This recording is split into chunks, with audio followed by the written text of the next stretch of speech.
is Lexi. I have a chemical engineering degree from Texas A&M University.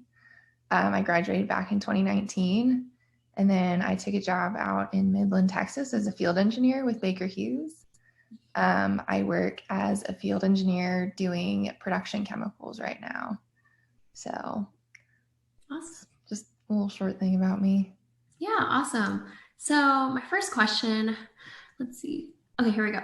So you had mentioned to me that you had a chemistry teacher in high school who helped you grow your interest in chemistry and encouraged you to consider chemical engineering as a career. I actually had a very similar experience. I had a really great chemistry teacher who ultimately changed my perception of science back in high school as well. I was wondering if you could tell us a little bit about how your teacher inspired you to consider a career in science. Yeah. So in my high school, we took biology, chemistry, and physics through our freshman through junior year. I had this chemistry teacher for my sophomore year, and she really fostered kind of my interest in it. Anytime I was kind of curious why things were happening or kind of wanted a little bit more in-depth kind of info on something, she was very open to kind of talking about it, and that caused me to want to take AP chemistry as a senior. Again, with her, it was a real small school, so there was only one teacher. So once I got to AP chemistry, she would go more in depth. If there was something we were talking about that kind of didn't make sense, she would pull out all the stops. She would make sure that we knew what was happening. She would go into any level of depth that we wanted to until we were all totally happy with the answer we were getting. And so I was really kind of wishy-washy when it came to what I wanted to do and choose a major in college, especially. I had gone back and forth from everything from humanities to science to music to like professional degrees. So she had seen how much I liked chemistry and how kind of naturally it came to me. And she was like, well, you can either do chemistry or chemical engineering. And I didn't know what engineering was at the time. And so she kind of helped me learn what it was and kind of expressed that engineering was more a creative kind of side of all of these sciences. And that was something that had kind of incorporated all of the math and science that I was good at, but kind of incorporated the creative side that I also liked. Yeah, that's super awesome. My next question is, throughout your experience, what did a typical day on the job look like? So my days look different every single day, which makes it fun and interesting, always new. My day can change either the night before, the morning of. So being a field engineer on the production chemical side, I can have a day where I work in the lab doing testing, where I'm out in the field at either a facility or one of the wellheads, pulling samples, doing other in the field testing, or I can be in front of the customers doing presentations and making recommendations for their assets. Yeah, that's super awesome. You have so many different types of experiences, which is just so cool. My next question is, what is one of your favorite parts of your job as an engineer?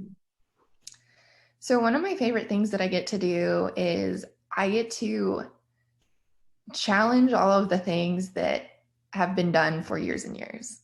I get to sit there and ask, well, why do we do it this way? Why do we do it this other way? Why can't we do this? Why should we not do this? Why should we do this? And so if there are things that our customers want us to accomplish, I can help kind of design new testing or new jobs for them and kind of sit on the front edge of kind of innovation with that. And it's not always the day-to-day, which is fun. Yeah, that's super awesome. Well, this is kind of a fun question. So, what is one thing that you wish you had known back in high school? So one of the things I wish I knew in high school is kind of how once I get out of college, the place you go to college isn't going to define you as much as you think it is going to in high school.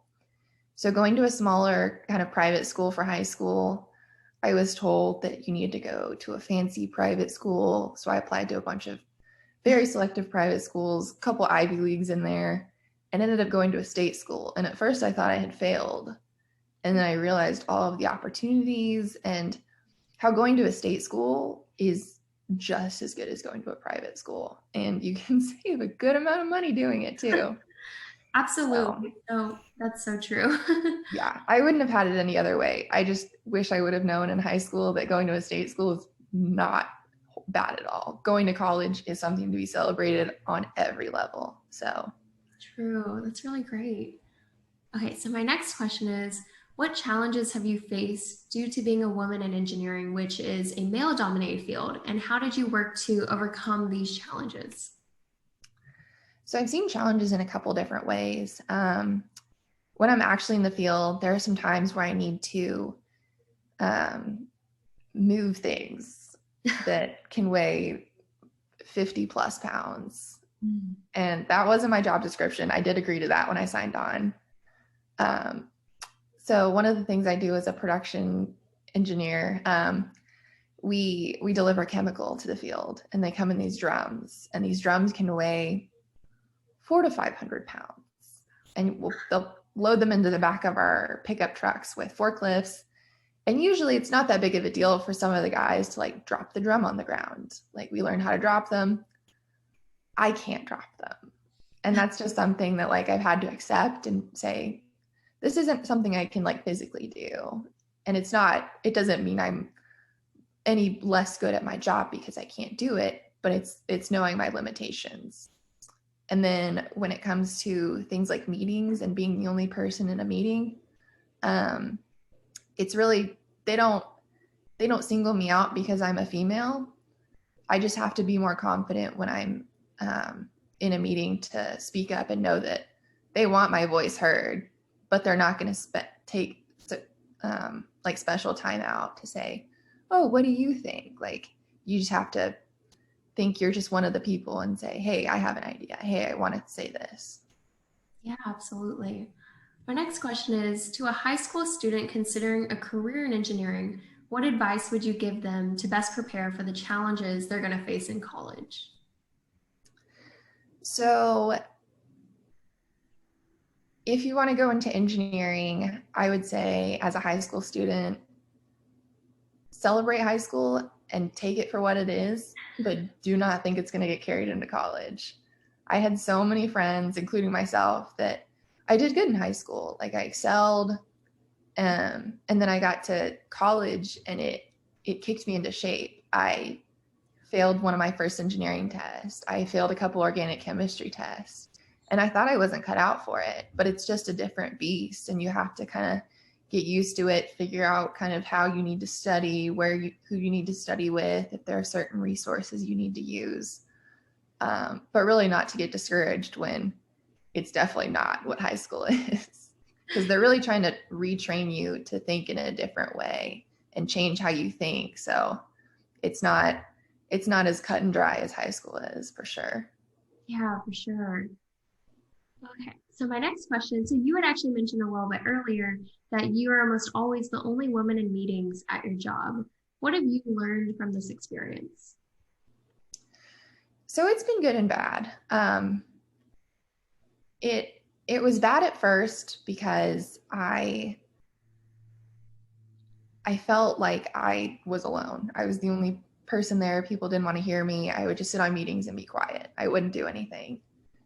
And then I would get frustrated and talk to some of my other coworkers and say like, well, I didn't think they wanted to hear me. And they were like, you didn't say anything. And so it was just a lot of gaining the confidence to say, okay, well, my voice is just as important as everyone else's voice. If I have something to say, like I bring a different perspective to the table. So that's something they want to hear. So just being able to be a little more confident has been something that has served me very well in my career at this point. Yeah, absolutely. Ooh, so my next question is, So many people in high school and even in college are still undecided on exactly what career they see themselves pursuing for the rest of their lives. What advice would you give to students who are feeling very uncertain about their career path, and how could they strive to find some more clarity in their personal passions? So I would say to try anything, try everything. If there's some club that's offered and they have a meeting, go to it. Try just one. You may love it, you may not like it. You don't have to go to another meeting, but that may become your passion. Um, when I was kind of a sophomore in college, I decided that I really liked pharmaceuticals, and I started talking to different professors, and I got into a lab where I did drug design because I thought that's what I wanted to do with my life. A year and a half later, I'm talking about potentially doing a PhD, and I don't want to do that anymore. So there's never a bad time to change your mindset, change your mind.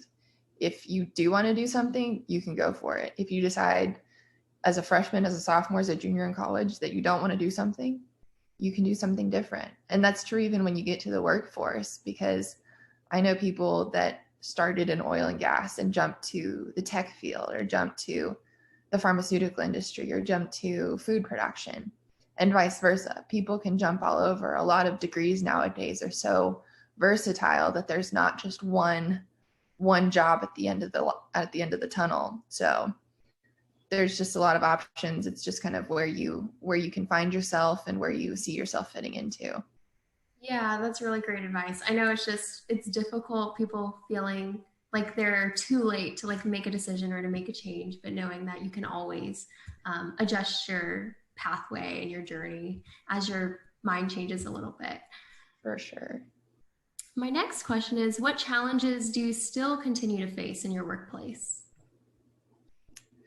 So one of the things I continue to face is being a young engineer. There's a lot of times where, because I'm a 20 something, I don't always get the respect as someone who has had 20 years of experience. And I have to kind of check myself and say, okay, I've been doing this for about 2 years now. Someone else has been doing this for 20 plus years. They probably know more than me. So one of the things I like to do is kind of make those people like really quick contacts for me. So if I have a question, I'll always ask them. That way I can absorb as much of their knowledge as possible. So I would say in 2 years, I've probably absorbed more than my actual experience, but there's still the challenge of, okay, you've only been here a couple years, like don't get too excited. Yeah. but there's nothing wrong with being excited and ready to work and ready to contribute. So it's good and bad. It's a challenge, and it's not at the same time. Yeah, definitely.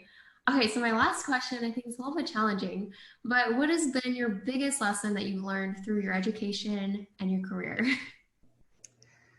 So one of the biggest things I've learned, especially being an engineer, is that there's not always an answer to every problem.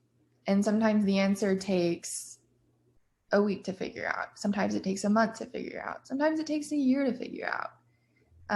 Sometimes it's still not answered. You can still sit there and ask the question and nobody knows what the answer is, or they're still working on it. And it can be frustrating because you put a lot of work into things and you don't see that return on your work, or kind of all of that come to fruition. But kind of enjoying the process and being part of the journey and kind of learning all of those things is really valuable. As well as kind of accepting when things do fail, because sometimes you have a question and you do come up with an answer, and then 2 months down the road, that answer isn't true anymore. So kind of just being willing to change your mindset, change how you're thinking, kind of reapproaching a problem has been a really big challenge, but it's been something that's helped me a lot in kind of becoming a better engineer.